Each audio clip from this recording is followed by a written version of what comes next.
All right, welcome back. Now let's talk about the whole involvement of the security agencies in the NSAS protest. I'm now being joined on the program by Patrick Agbambu, who is a security consultant. Patrick, thank you very much for joining us on the program. Do you think the outcome of the NSAS protest might have been different if the military, so to speak, was not drafted in? Yeah, I think the protests lasted too long. That's my own thinking, because they presented 5 points, which government took steps to want to address, and in addressing this, the immediate result of those points will not be seen immediately. It will take some time for them to see, but just as we were witnessing the country that the people, the citizens, most of the citizens don't have trust in the government. So they trust whether if government will implement these things led to the continued protest beyond necessary. And by Friday, mayhem has already let loose with the violence that started, which throughout the weekend before the Lagos State governor particularly declared curfew. So I think that the military, the governor called them to come in to help restore normalcy, and they stepped in, and we got what we are getting now. To answer you directly, I think that the prolonging of the protest resulted to what we got, because if not, the hoodlums would not have capitalized on it to start causing burning stations, and it would not have led to curfew being declared and the military stepping in. And then one thing I want us to get straight here, because so much has been made about who actually ordered the military out on the street. But the truth is that, look, if things had gone out of control, even if the governor himself had not asked for the military to come in, the president cannot just sit down and fold his arms. The president would have the powers to order the military to come in. Wouldn't that be the case? You see, I'm surprised when some lawyers or some who say they are learned would argue contrary to what you just said. I'm surprised that some people who say they went to school, or many Nigerians respect, would argue that why did the military come out? Because we should know that once there is curfew, like I've told those who I've interacted with in the last few days, there are reasons why the military comes out. Curfew, the enforcement of curfew, or enforcement of state of emergency, or when we have a outright military governance, then you see the military coming.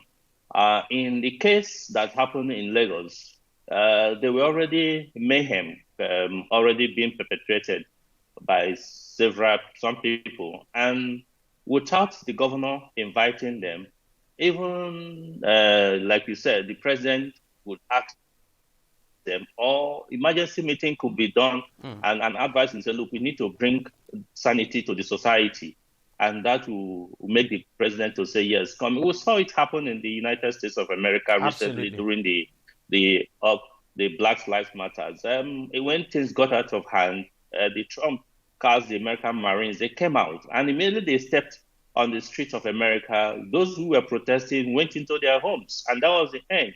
Contrary to in Nigeria, when the curfew was in place, people still say, yes, we must continue and all that. So really, like you said, we expected the military to come in when things were out of hand, where police stations were already being burned, and that is anarchy, that is mayhem all over. So I agree with you.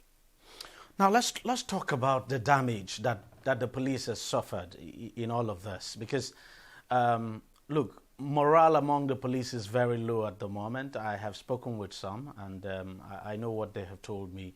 But how much damage do you think this has done to the police? I mean, we've seen police stations burnt, but we're not talking about those physical attacks now. We're not talking about those physical things, but the morale. How much damage do you think this has done to that institution? Yeah, Deji, I must tell you that for me, I feel so terrible. I told somebody that I've never been this scared to be in Nigeria because of what has been done to the police. In any nation that does not value its police is calling for anarchy. Obviously, it has shown that there have been many people who do not value the Nigerian police, who the police have done so much to making sure that we live and we stay alive. Yes, there could be one or two bad eggs here and there, but majorly the Nigerian police personnel have done so much, for us to allow some miscreants and hoodlums to do what they did. It's very, very scary and disturbing. To say how much damage has been done, so much has been done. It's not like you also said, it's not in the structures that were destroyed, burnt down. But in terms of the morale, before now, many police officers are demoralized because of no care, their welfare is not being taken care of, accommodation not there, tools to work not there, then add to this. Just like you also said, so many of them have spoken with me, and I try to encourage them. Some say, look, they feel like stop work. We have seen it in some places already, in some states where people are calling that, hey, we're in trouble. Yes, it's happening in Lagos. I mean, so you hardly see policemen anymore. It's happening in Lagos that you can see. And you cannot tell those people that you have derided, those people you have shamed or disgraced or done whatever you think you are doing for whatever reasons to come and protect you. Their morale is so low. I'm advising the Inspector General of Police that this is the time to test his leadership quality, for him undertake morale boosting or confidence building visit to all the commands to try to tell them, look, to come out and help. It's not about sending because recently too we saw the IG issuing a command, so to speak, asking the police to dominate the area, to dominate their areas, dominate the states and all of that. And of course, these police officers are usually they can't come out to the public and address the media. But we also got complaints from, different quarters among the police, even though they are not coming out to say it, that, look, you're asking us to dominate our places. We do not have even equipment to do that. We do not have the facilities to do that. And then our morale is low. How does the IG deal with that? Yeah, seriously, without mentioning without painting what is bad, good, I must say that is a wrong directive to actually come from the IG, because the morale is low and you cannot pretend about it. I read where one of the commissioners of police was quoted to say, no, that we are not bowed, we are not cowed, we are not. That is just saying just to please maybe the IG or whoever, or the government. But in real terms, the foot soldiers, the police officers that are on the streets are demoralized. That is why you can't see them come out. And it's not about sitting in Abuja to release a directive or instructions or whatever. It's about getting to them. Some of them already are hot. Yeah, the governor of Rivers State have gone ahead to say, look, 20 million naira to those who lost their lives. But those who are alive, that is something that is very good. But those who are alive are even saying that, we need from our own inside, from the police leadership itself, to feel to show some empathy with the problem that we are going. They asking us to dominate. What are we going to dominate? States where police stations have been bombed and arms have been carted away.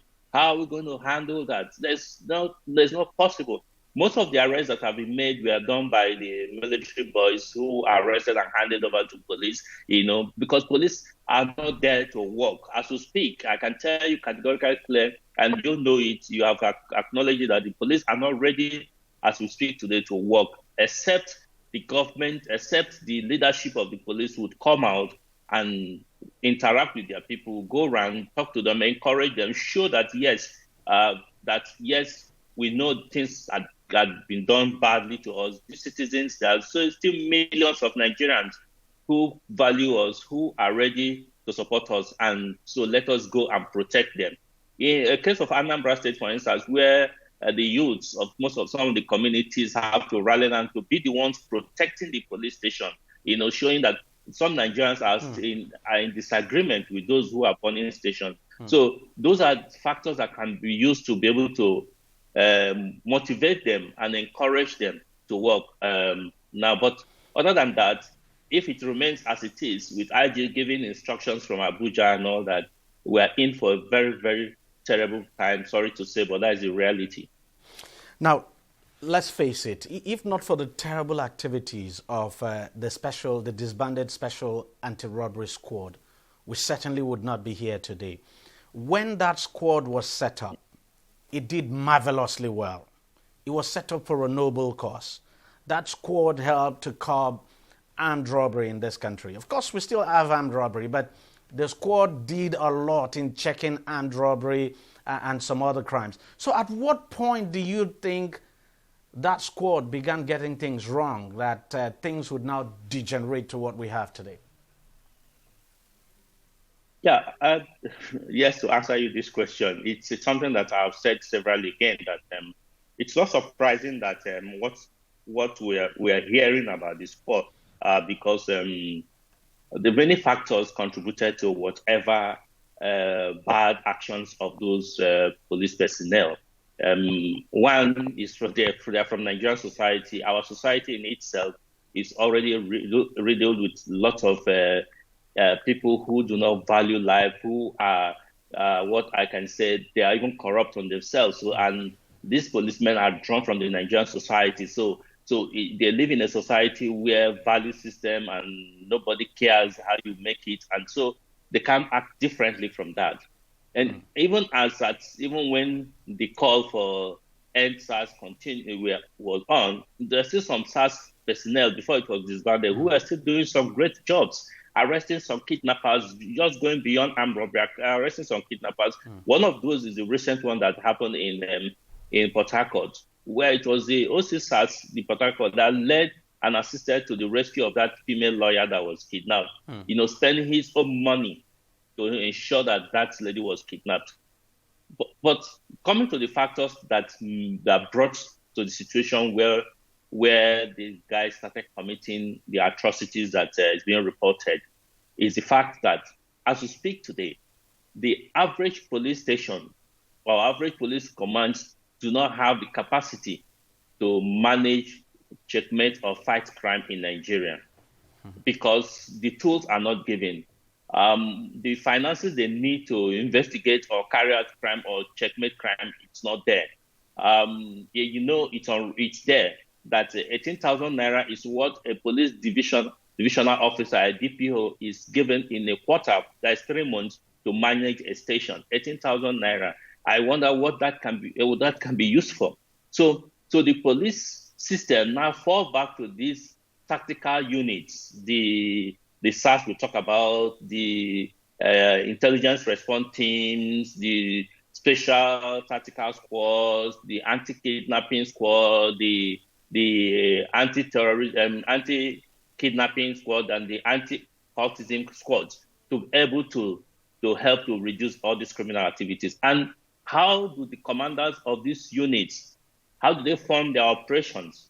Nobody cares. Nobody have asked that question. They have to look inward to see how they're going to carry out these operations to protect the citizens. And so extra means, both criminal means and other means have to be taken. These are the reasons why these things are being carried out. All the Commissioner of Police tells is that, look, IG has told me that we don't want robbery in this state. We don't want kidnapping in this state. We don't want this. You technical commanders, you must make sure that this is send your boys on the street. Make sure these people don't have free ways. And the commander himself breaks this down to the men. Make sure that, look, those kidnapped criminals don't have their free way in committing crime. And the men must move and act, because there's no. You can't say no to your commander. I can't tell my commander I don't have the tools to work. I don't have fuel to move. I don't have the money to go on investigation with my men. I can't tell him that. So it's either I go to those who have made complaints to us, who were investigating their cases to fund our investigation, or I go to the streets and see how I can get this money to carry out what I'm supposed to be given money to do. These are the reasons that brought to the excesses of these boys. And to do this, they have to both being brutal, being wicked to be able to carry out this. But this is the truth. This they may not, the police officers, the CPs and the IGs may not come out to say, but that is the reality, that these people are not funded properly to do what they're supposed to do. So they look for means to get money. You imagine you go complain because there's an issue. You have to provide the funds, the mobilization for the logistics to move for your case to be taken. And if you don't have, that is where some cases, even an accused, be the one to fund a case that's being investigated. And then an accused will now be free and walk around freely. That's very true. So these ills are what gave room for these boys to do what they are doing. And that is the reality. So I think that calling for the end of SARS or disbanding SARS as it were, like the government have done, is not the solution. I have said that, look, it's an issue that we need to, as Nigerians, we need to go back and say, if we need security, we must fund security. We must look for ways to be able to fund it, because security is expensive, but because our life is also important. So, and that is the reality. I tell you, most times when funds are being budgeted for police, maybe less than 30% is being provided.